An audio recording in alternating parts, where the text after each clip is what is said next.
안녕하세요. 인천 이레아니언 박수민 원장입니다. 이번 영상에서는 갑상선 질환과 구강 자기감 증후군, 줄여서 BMS라고 부르겠습니다. 두 질환 간의 관련성을 6편의 논문을 통해 리뷰해 보겠습니다. 구강 자기감 증후군의 개요에 대해서 먼저 살펴보겠습니다. 구강 자기감 증후군이란 혀통증의 주요 원인이 되는 질환으로 하루 2시간 이상, 3개월 이상 지속되는 구강 내 통증이 반복적으로 발생하고 구강 점막은 외형적으로 정상적으로 보이면서 임상적 평가에서 다른 이상이 없을 때 배제 진단하게 됩니다. BMS는 몇 가지 특징적인 임상 증상이 있는데요. 대표적인 것으로 자극적이지 않은 음식을 먹거나 잠을 잘 때, 다른 일에 집중할 때는 증상이 감소되는 경향이 있고요. 껌을 씹거나 사탕을 먹을 때에는 증상이 줄어들 수 있습니다. 반면에 뜨겁거나 맵거나 자극적인 음식은 증상을 심하게 하고 감각에 민감해질 수 있습니다. 또한 말을 하거나 스트레스 받거나 잠을 못 자거나 피로할 때는 증상이 심해질 수 있고요. 입맛의 변화가 동반돼서 쓴맛이나 금속맛, 짠맛이 느껴질 수 있습니다. 그 외에도 통증은 해부학적 경로와 상관없이 이동할 수 있으며 증상은 대부분 아침보다는 저녁으로 갈수록 심해지는 경향을 보입니다. 한번 발생한 증상은 수년 동안 지속될 수 있고요. 오랫동안 낫지 않기 때문에 암에 대한 공포증이 발생하기가 쉽습니다. 주관적인 입마름과 갈증이 동반된 경우가 많고 통증과 화끈거림 이외에도 저림, 시림, 텁텁함 등의 다양한 감각 이상이 동반될 수 있습니다. 구강 자기감 증후군의 대표적인 증상은 화끈거리는 통증이 가장 많고요. 그 외에도 이물감, 입마름증, 미각 이상증, 목의 이물감, 혀의 모양 변화, 침분비가 늘어나는 증상, 입안이 가려운 증상, 저리고 이빨의 아래 위가 잘 맞지 않는 교합 이상 감각이 나타날 수 있으며 혀가 불편하기 때문에 혀를 날름거리거나 자꾸 움직이는 혀 운동 이상증이 나타나기 쉽습니다. 그 외에도 뜨겁거나 찡하거나 쎄하고 저리다, 가렵다, 텁텁하다, 쇠맛이 난다 등의 다양한 감각 문제를 호소할 수 있습니다.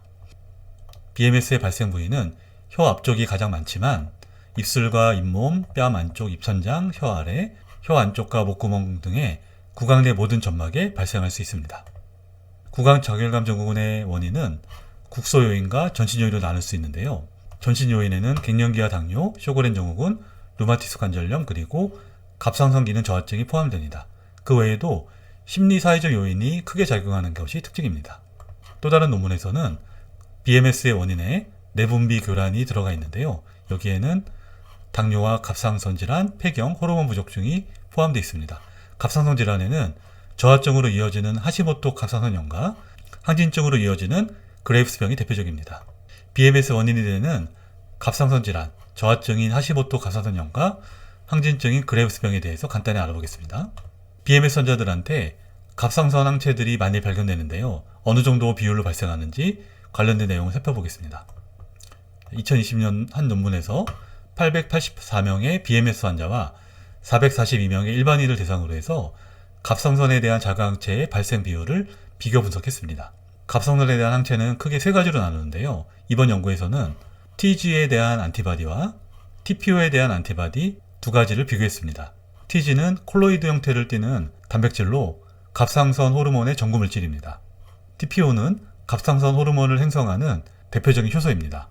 과거에는 마이크로조말 안티바디라고 부르기도 했지만 지금은 TPO 안티바디로 부르는 경향이 더 많습니다. BMS 환자들에게 이 두 가지 자가항체는 일반인에 비해서 얼마나 많이 발생되는지 확인해 본 결과 TG 안티바디는 일반인에서 2.3%에서 발생된 반면 BMS 환자들에서는 21.6%에서 확인돼서 굉장히 큰 차이를 보였고요. TPO 안티바디 역시 일반인에서 2.9%이지만 BMS 환자들에게서는 22.7%에서 확인이 되었습니다. 그만큼 BMS와 갑상선에 대한 자가항체는 큰 연관도를 보인다고 해석했습니다. 갑상선 기능 저하증과 BMS 관련성을 먼저 살펴보겠습니다. 2019년도 한 논문에서는 153명의 갑상선 기능 저하증, 즉 하시모토 갑상선염 환자 중에 12%에서 BMS가 발생했음을 확인했습니다. 일반인에서 1에서 1.7%에서 발생하는 것에 비하면 매우 높은 비율이었음을 알 수 있었고요. PO와 TG에 대한 자가항체가 BMS 발생 위험을 높인다는 사실도 확인했습니다. 저자들은 디스커션에서 하시모토 갑상선염은 BMS의 한 가지 발생 원인이 될 수가 있고 이에 대한 치료는 BMS 발생 예방에 도움이 될 것이라는 코멘트를 남겼습니다. 다음으로 항진증과 BMS 관련성인데요. 2011년 한 연구에서는 갑상선 질환에 발생하는 구강 증상을 분석했습니다. 이 연구에서 갑상선 기능 항진증에 나타나는 구강 증상을 쭉 나열했는데요. 충치 발생의 증가, 치주 질환의 발생 증가, 갑상선 비대증의 발생, 그리고 구강 잘근감 증후군이 발생한다고 보고했습니다. 그 외에도 치아 손상이 증가할 수가 있고 골다공증과 쇼그렌 루푸스와 같은 자가면역 질환 발생 위험도가 증가할 수 있다고 보고했습니다. 이번 영상에서 알아본 것처럼 혀통증의 주요 원인 중에는 구강 잘근감 증후군이라는 질환이 있습니다. BMS는 전체 인구 중에 1%에서 발생하는 드물지 않은 질환입니다. BMS의 발생 원인 중에는 갑상선 질환이 있고요. 따라서 평소에 갑상선 기능 저하증, 항진증이 있던 분들에게 3개월 이상 지속되는 혀통증, 화끈거림, 자결감, 미각 이상, 저림, 정기감, 텁텁함 등이 계속된다면 BMS의 진단을 고려해서 치료에 반영해야겠습니다. 감사합니다.